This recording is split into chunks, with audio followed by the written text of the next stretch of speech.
ಅಂತ ಕೊಲೀಗ್ಸ್ ಕೂಡ ತುಂಬಾ ಬೇಜಾರಾಗ್ತಿದೆ. ಮತ್ತೆ ನಮಗೂ ಎಲ್ಲರೂ ಪ್ರಶ್ನೆ ಮಾಡ್ತಿದ್ದಾರೆ, ಹೌದಾ ನಿಮ್ಮ ಹಾಸ್ಪಿಟಲ್ ಅಲ್ಲಿ ಈ ತರ ಎಲ್ಲ ನಡೀತಿದ್ಯಾ ಅಂತ. ತುಂಬಾ ನೋವಾಗ್ತಿದೆ ಸರ್. ಯಾಕಂದ್ರೆ ಇದು ಯಾವುದೂ ಅವ್ರ ಹತ್ರ ಏನು ಪ್ರೂಫ್ ಇಲ್ಲ. ಅವರು ಫಸ್ಟ್ ಏನ್ ಮಾಡಿದ್ರಂದ್ರೆ, ಅವ್ರು ರವಿ ಅವ್ರು ಹೇಳಿದಾಗೆ ವಿಜಯಲಕ್ಷ್ಮಿ ಅವರು ಸುಮಾರು ಒಂದು 5-6 years ಬ್ಯಾಕ್ ಒಂದು ಸೆಕ್ಷುವಲ್ ಹರಾಸ್ಮೆಂಟ್ ಆಗಿದೆ ಅಂತ HR ಕಂಪ್ಲೇಂಟ್ ಮಾಡಿದ್ರು. ಅದು ಯಾವುದು ದಾಖಲೆ ಇಲ್ಲಿರ ನಮ್ಮಲ್ಲಿ ಮಣಿಪಾಲ್ ಹಾಸ್ಪಿಟಲ್ ಸಮೂಹ ಸಂಸ್ಥೆ ಏನಿದೆ ಅಲ್ಲಿ ಪೋಸ್ಟ್ ಕಮಿಟಿ ಅಂತ ಇದೆ, ಅಂದ್ರೆ prevention of sexual harassment committee ಅಂತ. ಸೊ ಪ್ರತಿ ಒಂದು ಎಂಪ್ಲಾಯಿಗೂ ಇದ್ರ ಬಗ್ಗೆ ನಾಲೆಜ್ ಇದೆ. ನಮ್ಗೆ ಏನೇ ಆದ್ರೂ ಇಮಿಡಿಯೇಟ್ ಹೋಗಿ ನಾವು ಅವರಲ್ಲಿ ಅದನ್ನ ಕನ್ವೆ ಮಾಡ್ತೀವಿ.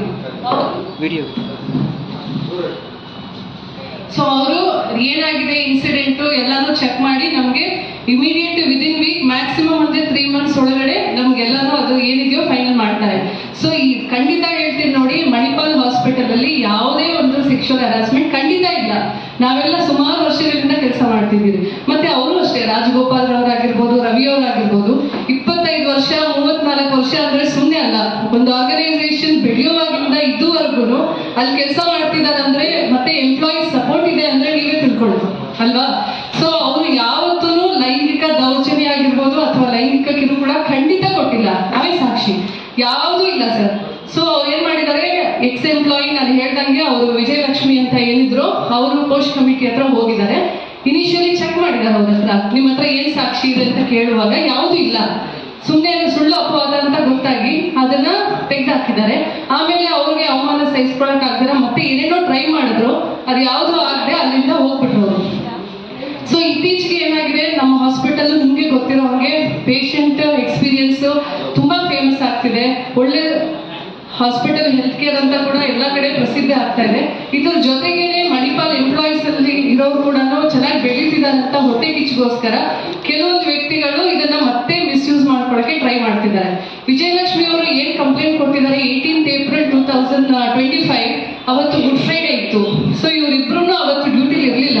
ಅವ್ರೇನ್ ಮೆನ್ಷನ್ ಮಾಡಿದಾರೆ ಅಂದ್ರೆ 8:30 ರಾತ್ರಿಲಿ ಇಬ್ರು ಫಾಲೋ ಮಾಡಿದ್ರು, ಬಸ್ ಸ್ಟಾಪ್ ಇಂದ ಜೊತೆಲಿ ಎದ್ದಾಡಿದ್ರು, ಈ ತರ ಸುಳ್ಳು ಅಪವಾದ ಹೇಳಿ ಬೇಕಂತ FIR ಅವ್ರ ಇರೋ ಪವರ್ ಯೂಸ್ ಮಾಡ್ಕೊಂಡು ಒಂದು FIR ಫೈಲ್ ಮಾಡಿದ್ದಾರೆ. ಆಮೇಲೆ ಗೊತ್ತಾಗಿದೆ ಪೊಲೀಸರು ಪಾಪ ಹಾನೆಸ್ಟ್ ಕೆಲಸ ಮಾಡಿದ್ದಾರೆ ಸರ್. ಅವರು ಏನ್ ಇನ್ಫಾರ್ಮೇಶನ್ ಬೇಕೋ ಎಲ್ಲ ಕೇಳಿದ್ದಾರೆ, ಬಟ್ ಇವ್ರ ಹತ್ರ ಯಾವ್ದು ಸಾಕ್ಷಿ ಇರ್ಲಿಲ್ಲ. ಆದ್ರಿಂದ ಅವರು ಫರ್ದರ್ ಏನು ಮಾಡ್ಲಿಲ್ಲ, ಅವ್ರಿಗೆ ಬುದ್ಧಿವಾದ ಹೇಳಿ ಸ್ಟಾಪ್ ಮಾಡಿದ್ದಾರೆ. ಇದನ್ನು ಸಾಲದು ಅಂತ ಹೇಳ್ಬಿಟ್ಟು ನೆಕ್ಸ್ಟ್ ಎಕ್ಸ್ ಎಂಪ್ಲಾಯಿ ಯಾರೋ ಬಿಟ್ಟು ಹೋಗಿದಾರಲ್ವಾ ಅವ್ರ ಜೊತೆ ಸೇರ್ಕೊಂಡು ಈಗ BTV ಮೀಡಿಯಾದವರು ಸರ್, ಮೀಡಿಯಾದವರು ತುಂಬಾ ರೆಸ್ಪಾನ್ಸಿಬಲ್. ಯಾಕಂದ್ರೆ ಯಾವುದೇ ಒಂದು ವಿಷಯ ಆಗ್ಲಿ ಅವ್ರ ಹತ್ರ ಏನಾದ್ರು ಎವಿಡೆನ್ಸ್ ಇದ್ರೇನೆ ಅಲ್ವಾ ಸರ್ ಅವ್ರು ಟೆಲಿಕಾಸ್ಟ್ ಮಾಡ್ಬೇಕು. ಬೇಕಾದಷ್ಟು ಮಾಡ್ತಿದ್ದಾರೆ ಸರ್. ಈ 10 days ಇಂದ ಕಂಟಿನ್ಯೂಸ್ ಆಗಿ 7 ಗಂಟೆಗೆ ಲೈವ್ ನೋಡಿ, ಆದ್ರೆ ಅಲ್ಲಿ ಲೈವ್ ಇರೋದಿಲ್ಲ, ಮತ್ತೆ 10 ಗಂಟೆಗೆ ಲೈವ್ ನೋಡಿ ಇರೋದಿಲ್ಲ. ಆತರ ಮಾಡೋದು ಯಾವಾಗ್ಲೂ ಅವ್ರು ಇಷ್ಟ ಬಂದಾಗ ಲೈವ್ ಬಿಡೋದು. ಆ ಶಿಲ್ಪಾ ಗೌಡ ಅಂತ ಒಬ್ರು ಆಂಕರ್ ಮಾತಾಡ್ತಾರೆ. ನಿಜವಾಗ್ಲೂ ಹೇಳ್ತೀರಿ, ಆಂಕರ್ಸ್ ಅಂದ್ರೆ ಒಂದು ಸಾಮಾಜಿಕ ಕಳಕಳಿ ಇರ್ಬೇಕು ಅವ್ರಿಗೆ. ಎಷ್ಟು ಕೆಟ್ಟದಾಗಿ ಮಾತಾಡ್ತಾರೆ ಅಂದ್ರೆ, ಅವರು ಒಂದು ಹೆಣ್ಣಾಗಿ ಇವರಿಬ್ಬರು ಕೆಟ್ಟದಾಗಿ ತೋರಿಸೋದಿಕ್ಕೆ ಅವ್ರು ಏನಕ್ಕೆ ಆತರ ಮಾಡ್ತಿದಾರೋ ಗೊತ್ತಿಲ್ಲ. ಅವ್ರಿಗೂ ಫ್ಯಾಮಿಲೀಸ್ ಇರಲ್ವಾ, ನಾವು ಹೆಣ್ಣು ಮಕ್ಕಳ ಪರವಾಗಿ ಅಂತ ಹೇಳ್ತಾರೆ, ನಾವು ಹೆಣ್ಣು ಮಕ್ಕಳ ಪರವಾಗಿ ಮಾತಾಡ್ತೀವಿ ಬಿಡಲ್ಲ ಅಂತ ಹೇಳ್ತಾರಲ್ವಾ. ಅವ್ರು ಯೂಸ್ ಮಾಡೋ ಲ್ಯಾಂಗ್ವೇಜ್ ನೋಡ್ಬೇಕು ನೀವು. ಏನು ಎವಿಡೆನ್ಸ್ ಇಲ್ದಿರಾ, ಏನು ಸಾಕ್ಷಿ ಇಲ್ದಿರಾ, ನೀವು ಬೇಕಿದ್ರೆ ಆ ವಿಡಿಯೋ ಒಂದ್ಸತಿ ಕೇಳಿ. ಯಾರೋ ಒಬ್ರು ಎಕ್ಸ್ ಎಂಪ್ಲಾಯಿ ಮಾತಾಡ್ತಾರೆ, ಅದ್ರಲ್ಲಿ ಅವರು ಆಶ್ಚರ್ಯವಾಗಿ ಜಸ್ಟ್ ಏನು ಕಾಣಿಸ್ತಾ ಇಲ್ಲ ಮಾತಾಡ್ತಾರೆ, ಅವ್ರು ಏನೇನೋ ಹೇಳ್ತಾರೆ. ಅಲ್ಲಿ ಕ್ವೆಶನ್ ಮಾಡ್ತಾ ಇರೋದು ಕೂಡ ಒಬ್ರು TV ಆ ಪರ್ಟಿಕ್ಯುಲರ್ ಚಾನೆಲ್ ಅಲ್ಲಿ ಕೆಲಸ ಮಾಡ್ತಿರುವಂತ ಒಬ್ರು ರಿಪೋರ್ಟರ್. ಅದನ್ನೇ ಎಕ್ಸ್ಕ್ಲೂಸಿವ್ ಆಡಿಯೋ ಅಂತ ಅದನ್ನೇ ಟೆಲಿಕಾಸ್ಟ್ ಮಾಡ್ತಾನೆ ಇದ್ದಾರೆ. ಅದರಲ್ಲಿ ಹೇಳಿರೋದಕ್ಕೂ ಇದಕ್ಕೂ ಯಾವುದು ಸಂಬಂಧ ಇಲ್ಲ. ಖಂಡಿತ ಅದೆಲ್ಲ ಶುದ್ಧ ಸುಳ್ಳು. ಇವ್ರಿಗೆ ಕೆಟ್ಟ ಹೆಸರು ತರೋದಕ್ಕೋಸ್ಕರ ಮತ್ತೆ ನಮ್ಮ ಹಾಸ್ಪಿಟಲ್ ಏನಿದೆ ಮಣಿಪಾಲ್ ಹಾಸ್ಪಿಟಲ್, ಇದಕ್ಕೆ ಮಸಿ ಬಳಿಯುವಂತ ಒಂದು ಕೆಲಸವನ್ನ ಮಾಡ್ತಿದ್ದಾರೆ. BTV ಅವರಂತೂ ಯಾವುದನ್ನು ಅದನ್ನ ಎವಿಡೆನ್ಸ್ ಏನು ಇಲ್ದಿರ ಸುಮ್ಮನೆ ಟೆಲಿಕಾಸ್ಟ್ ಮಾಡ್ತಾ ನಮ್ಮ ಹಾಸ್ಪಿಟಲ್ಗೆ ತುಂಬಾ ಅವಮಾನ ಮಾಡ್ತಿದ್ದಾರೆ ಸರ್. ದಯವಿಟ್ಟು ಕಾನೂನು ರೀತಿ ಇಲ್ಲಿ ಯಾವ್ದು ತಪ್ಪಿದೆ ಅಂತ ಪರಿಶೀಲನೆ ಮಾಡಿ ಅವ್ರಿಗೆ ಖಂಡಿತ ಶಿಕ್ಷೆ ಕೊಡ್ಬೇಕಂತ ಇಲ್ಲಿ ಸೇರಿರುವಂತ ನಮ್ಮ ಎಲ್ಲ ಎಂಪ್ಲಾಯೀಸ್ ಮತ್ತೆ ಇನ್ನು ಸುಮಾರು ಜನ ಎಂಪ್ಲಾಯೀಸ್ ಬರ್ಬೇಕಿತ್ತು. ಆದ್ರೆ ಇಲ್ಲಿ ಅಲೋ ಇಲ್ಲ ಅಂತ ಅವ್ರು ಯಾರು ಬರಕ್ಕಾಗ್ಲಿಲ್ಲ. ಎಲ್ಲರದು ಹಂಬಲ್ ರಿಕ್ವೆಸ್ಟ್.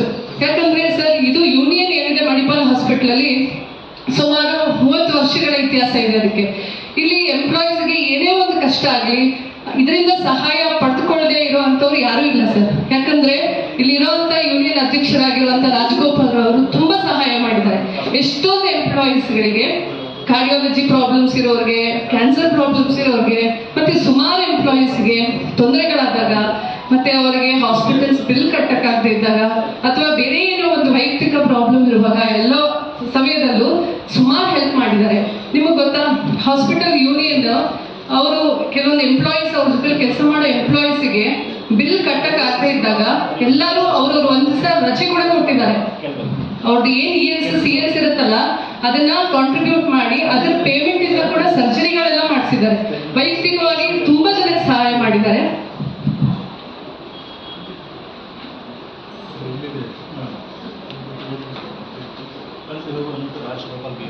ಮತ್ತೆ ಕನ್ನಡಿಗರ ಪರವಾಗಿ ನಿಂತಿದ್ದಾರೆ. ಎಷ್ಟೊಂದು ಅಲ್ಲಿ ಕನ್ನಡ ಮತ್ತೆ ಕನ್ನಡಿಗರ ಪರವಾಗಿ ಎಷ್ಟೊಂದು ಅಭಿವೃದ್ಧಿ ಕೆಲಸಗಳನ್ನ ಮಾಡ್ತಿದ್ದಾರೆ. ಕನ್ನಡಿಗರು ಅಂತ ಅಲ್ಲಿ ಕೆಲಸ ಮಾಡೋದಕ್ಕೆ ತುಂಬಾ ಹೆಮ್ಮೆ ಅನಿಸ್ತಿದೆ. ಯಾಕಂದ್ರೆ ಅವ್ರು ಇರೋದ್ರಿಂದಲೇ ಇವತ್ತು ಕನ್ನಡಕ್ಕೆ ಒಂದು ಸ್ಪೆಷಲ್ ಇದು ಕೂಡ ಆದ್ಯತೆ ಕೂಡ ಕೊಡ್ತಿದ್ದಾರೆ ಸರ್. ಪ್ರತಿ ವರ್ಷ ರಾಜ್ಯೋತ್ಸವ ಸೆಲೆಬ್ರೇಷನ್ ಆಗಿರ್ಬೋದು, ಎಲ್ಲರೂ ಸೇರಿ ಒಟ್ಟಾಗಿ ಮಾಡ್ತಾರೆ. ಸೊ ಇದನ್ನೆಲ್ಲ ಸಹಿಸದೆ ಇರುವಂತ ವ್ಯಕ್ತಿಗಳು ಇದಕ್ಕೆಲ್ಲ ಒಂದು ಸ್ಟಾಪ್ ಮಾಡಬೇಕು ಅಂತ ವೈಯಕ್ತಿಕವಾದ ದ್ವೇಷವನ್ನು ಇಟ್ಕೊಂಡು ಇವ್ರು ಈ ತರ ಮಾಡ್ತಿದ್ದಾರೆ ಸರ್. ಖಂಡಿತ ಇದಕ್ಕೂ ಅದಕ್ಕೂ ಯಾವುದು ಸಂಬಂಧ ಇಲ್ಲ. ಸೊ ಇದರಲ್ಲಿ ಯಾರು ತಪ್ಪಿದೆ, ದಯವಿಟ್ಟು ಕಾನೂನಿನ ರೀತಿ ಕ್ರಮ ತೆಗೆದುಕೊಳ್ಬೇಕು. ಇದೇನು ಫೇಕ್ ನ್ಯೂಸ್ ಇದೆ ಅದನ್ನ ಸ್ಟಾಪ್ ಮಾಡಿಸ್ಬೇಕು.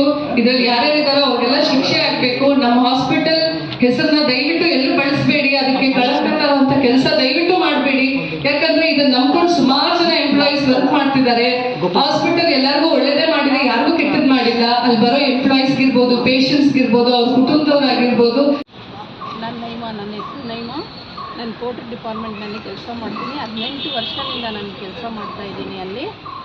ಇದು 2019ನಲ್ಲಿ ಒಂದು ಪ್ರಾಬ್ಲಮ್ ಆಯಿತು. ನಮ್ಮ ಡಿಪಾರ್ಟ್ಮೆಂಟ್ನಲ್ಲಿ ಪ್ರಾಬ್ಲಮ್ ಆಗಿದೆ. ಲೇಡೀಸ್ ಬಾಯ್ಸ್ ಎಲ್ಲ ಒಂದೇ ಜಾಗ ಕೆಲಸ ಮಾಡ್ತಾಯಿದ್ದೀವಿ ನಾವು. ಒಂದು ಪ್ರಾಬ್ಲಮ್ ಆಯಿತು ನಮಗೆ.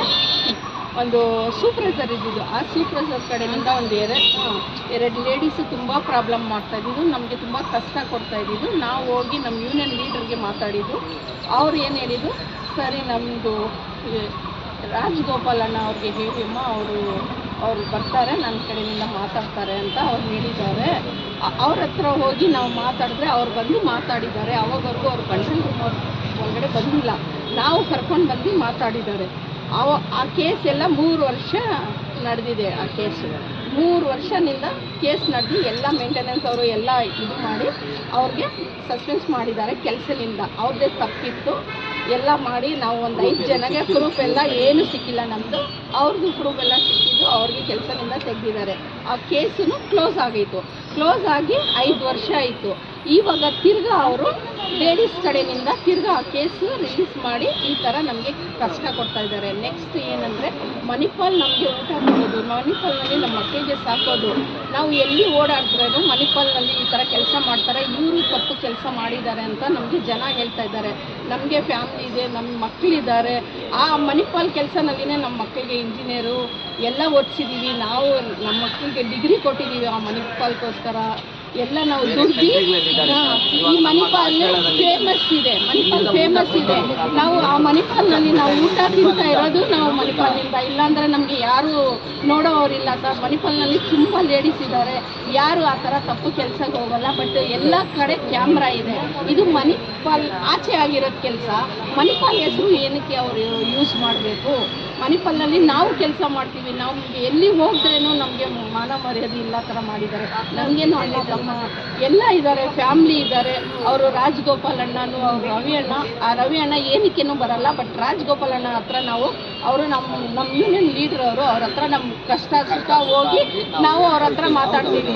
ರವಿ ಅಣ್ಣ ಹತ್ರ ನಾವು ಏನಿಗೆ ಹೋಗಿ ಮಾತಾಡಲ್ಲ. ಅವ್ರ ಡಿಪಾರ್ಟ್ಮೆಂಟ್ನಲ್ಲಿ ಅವ್ರು ಇರ್ತಾರೆ, ಅವ್ರ ಡಿಪಾರ್ಟ್ನಲ್ಲಿ ಅವರು ಇರ್ತಾರೆ. ನಮಗೆ ಅವ್ರಿಗೆ ಏನಿಲ್ಲ. ನಮಗೆ ಕಷ್ಟ ಇದ್ದರೆ ನಾವು ಅಣ್ಣ ಹತ್ರ ಹೋಗಿ ಮಾತಾಡ್ತೀವಿ. ಅಣ್ಣ ಈ ಥರ ಪ್ರಾಬ್ಲಮ್ ಇದೆ ಅಂತ. ಅವ್ರೇನು ಆ ಥರ ತಪ್ಪಿಲ್ಲ. ನಮಗೇನು ಆವಾಗ ಹೋಗೋ ಟೈಮ್ನಲ್ಲಿ ಚಿಕ್ಕ ವಯಸ್ಸೇ ಇದ್ದಿದ್ದು.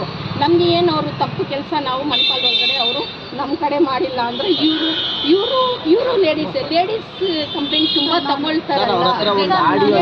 ಲೇಡೀಸ್ ಕಂಪ್ಲೇಂಟ್ ತಗೊಳ್ತಾರಲ್ಲ ಅವರು. ನಾವು ಒಂದು ಲೇಡೀಸ್ ಅಲ್ಲ, ಇವಾಗ ನಾವು ಕಂಪ್ಲೇಂಟ್ ಕೊಡೋಕೆ ಬಂದಿದ್ದೀವಲ್ಲ, ನಮಗೇನು ಒಂದು ನ್ಯಾಯ ಬೇಕು.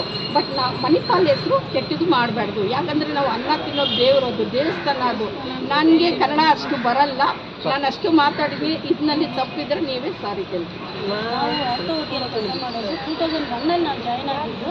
ನನ್ನ ಮದುವೆಗೆ ಮುಂಚೆ ನಾನು ಜಾಯ್ನ್ ಆಗಿದ್ದು, ನನ್ನ ಮದುವೆ ಆಗಿದ್ದು ಅಂದರೆ ನನಗಿಬ್ಬರು ಮಕ್ಕಳು, ನನ್ನ ಮದುವೆಗೂ ಅಣ್ಣ ಬಂದಿದ್ದು. ಆ ಥರ ಕೆಟ್ಟವರಾಗಿದ್ದರೆ ನಮ್ಮ ಹತ್ರ ಎಲ್ಲ ನಡ್ಕೋಬೋದಾಗಿತ್ತು. ನಮ್ಮದು ಒಂದು ಕಷ್ಟ ಅಂದರೆ ನಾವು ಫೋನ್ ಮಾಡಿದ್ರೆ 10 ಗಂಟೆ ರಾತ್ರಿ ಎಲ್ಲಾದರೂ ನಮಗೆ ಹೆಲ್ಪ್ ಮಾಡ್ತಾರೆ. ಬಟ್ ಈಗ ಬಂದುಬಿಟ್ಟು ಯೂಟ್ಯೂಬ್ ಇದೆಲ್ಲ ಮಾಡಿ ನ್ಯೂಸೆಲ್ಲ ಹಾಕಿ ನಮ್ಮ ಹೆಸರು, ಆ ಹೆಣ್ಣನ ಹೆಸರೆಲ್ಲ ಕೆಡಿಸ್ತಾ ಇದ್ದಾರೆ. ಬಟ್ ಆ ಹೆಣ್ಣನ ಯೂನಿಯನಿಂದನೇ ತೆಗಿಬೇಕು ಅಂತಲೇ ಮೇನ್ ಕಾರಣ. ಅದೆಲ್ಲ ಸುಳ್ಳು ಅವ್ರು ಹೇಳೋದು. ಆ ಹೆಣ್ಣನ ಯೂನಿಯನಿಂದ ತೆಗಿಬೇಕು ಅಂತ. ಬಟ್ ಆ ಹೆಣ್ಣ ಯೂನಿಯನಿಂದ ತೆಗಿಬಾರ್ದು. ಆ ಹೆಣ್ಣನಿಗೆ ನ್ಯಾಯ ಬೇಕು. ನಾವು ನ್ಯಾಯಕ್ಕೋಸ್ಕರನೇ ಹೋರಾಡ್ತೀವಿ. ನಾನು ರಾಜಗೋಪಾಲನ ಜೊತೆಯಲ್ಲಿ ಕೆಲಸ ಮಾಡಿರೋದು. ನನಗೆ 18 ವರ್ಷ ಇವಾಗ 47 ವರ್ಷ ಆಗ್ತಾ ಇದೆ. ನಾನು ಚಿಕ್ಕ ಮಕ್ಕಳು ನಾನು ಬಿಟ್ಟು ಬಂದು ಕೆಲಸ ಮಾಡಿದ್ದೀನಿ. ನನ್ನ ಜೊತೆಯಲ್ಲಿ ಇದ್ದು ನನಗೆ ಕಷ್ಟ ಅಂದರೆ ಏನು, ಒಂದು ಯಾರು ನೈಟಲ್ಲಿ ನಿದ್ದೆ ಮಾಡೋಕ್ಕೆಲ್ಲ ತೊಂದರೆ ಕೊಡ್ತಾಯಿದ್ರು, ಪೇಷಂಟ್ ಬಂದಿರಲಿಲ್ಲ. ಆವಾಗ ನನಗೆ ಅವರು ಸಹಾಯವಾಗಿ ನೋಡ್ಕೊಳ್ಳೋಂಥ ಬಿಟ್ಟು ನನ್ನ ಚೆನ್ನಾಗಿ ಆ ಕಷ್ಟದಿಂದ ಕಾಪಾಡಿದ್ದಾರೆ. ನನ್ನ ಕಾಲು ಸರ್ಜರಿಗೆ ಸ್ವಲ್ಪ ಹೆಲ್ಪ್ ಮಾಡೋಣ ಅಂತ ಕೇಳಿದ್ರು. ನನ್ನ ಸರ್ಜರಿಗೆ ಕಷ್ಟ ಏನೇ ಕಷ್ಟ ಅಂದ್ರೂ ಎಲ್ಲ ಹೆಲ್ಪ್ ಮಾಡೋಕ್ಕೆ ಅವ್ರು ರೆಡಿಯಾಗಿದ್ದಾರೆ. ಅವ್ರನ್ನ ಇದೆಲ್ಲ ನೋಡಿ ತುಂಬ ಹೋಗಿ ಅವ್ರ ಹತ್ರ ಮಾತಾಡ್ತಾರೆ, ಹೆಲ್ಪ್ ಮಾಡ್ತಾರೆ, ಎಲ್ಲರಿಗೆ ಹೆಲ್ಪ್ ಮಾಡ್ತಾರೆ ಅಂದ್ಬಿಟ್ಟು ಎಲ್ಲ ಅವ್ರ ಹತ್ರ ಹೋಗಿ ಮಾತಾಡ್ತಾರೆ, ಅವ್ರ ಹತ್ರ ಹೋಗಿ ಎಲ್ಲ ಹೆಲ್ಪ್ ಕೇಳ್ತಾರೆ ಅಂದ್ಬಿಟ್ಟು ಅವ್ರನ್ನ ತೆಗಿಬೇಕು ಅಂದ್ಬಿಟ್ಟು ಎಲ್ಲ ಸೂಚನೆ ಮಾಡ್ತಾ ಇದ್ದಾರೆ. ದಯವಿಟ್ಟು ಇದನ್ನು ಸ್ವಲ್ಪ ಚೆನ್ನಾಗಿ ಯಾವುದೇ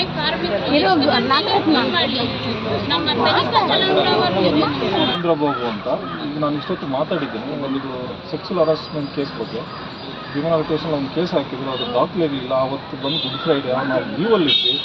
ಅದನ್ನು ಪೊಲೀಸರು ನಾವು ಹೇಳಿದ್ವಿ, ಸರ್ ನಾವು ಆ ಲೊಕೇಶನಲ್ಲಿಲ್ಲ, ಅದಕ್ಕೆ ಲೊಕೇಶನ್ ಚೆಕ್ ಮಾಡ್ಕೊಳ್ಳಿ, ಇದು ಮಾಡ್ಕೊಳ್ಳಿ ಅಂತ ನಾವು ಹೇಳಿದ್ದೀವಿ.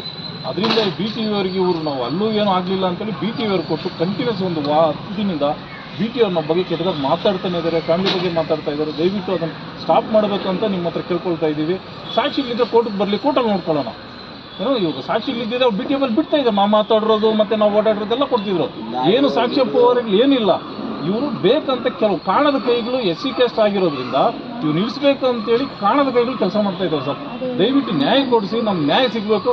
ನಾವು ನ್ಯಾಯದ ಮೇಲೆ ತುಂಬ ಅಂದರೆ ಕೋರ್ಟ್ ಇದ್ರ ಮೇಲೆ ನಮ್ಗೆ ತುಂಬ ಅಭಿಮಾನ ಇದೆ, ಗೌರವ ಇದೆ. ಅದನ್ನು ಕಾಪಾಡ್ಕೋಬೇಕಂತಲೇ ನಾವು ಇದುವರೆಗೂ ನಿಮ್ಮ ಹತ್ರ ಬಂದಿದ್ದೀವಿ. ದಯವಿಟ್ಟು ನ್ಯಾಯ ಕೊಡಿಸಿ, ನಮ್ಗೆ ನ್ಯಾಯ ಸಿಗಬೇಕು. ನಿಮ್ಮ ದಲಿತರ ಮುಖಂಡರು ಯಾರಿಗಾದ್ರು ದೊಡ್ಡವ್ರು ಯಾರಿಗಾದ್ರು ಮಾತಾಡಿದ್ರೆ ಇಲ್ಲ ಸರ್, ನಾವು ಇನ್ನೂ ಅಲ್ಲಿ ಗಂಟೆ ಹೋಗಲಿಲ್ಲ ಸರ್. ನಾವು ಹಾಸ್ಪಿಟ್ಲ್ ಹೆಸರು ಕೆಡಿಸ್ಬೇಕು ಅಂತಿಲ್ಲ ಸರ್. ಹಾಸ್ಪಿಟ್ಲ್ ಸುಮಾರು ಜನಗಳಿಗೆ ಅನ್ನ ಕೊಡ್ತಾ ಇದೆ.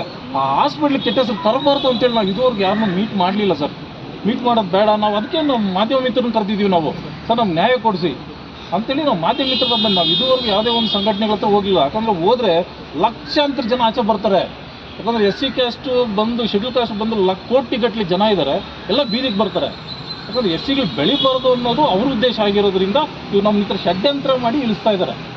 ದಯವಿಟ್ಟು ಮನುಷ್ಯರು ಎಲ್ಲ ಮನುಷ್ಯರೇ, ಬೆಳೆಯೋರನ್ನ ಮುಂದಕ್ಕೆ ತಳ್ಳಿ ಬೆಳೆಸಿ.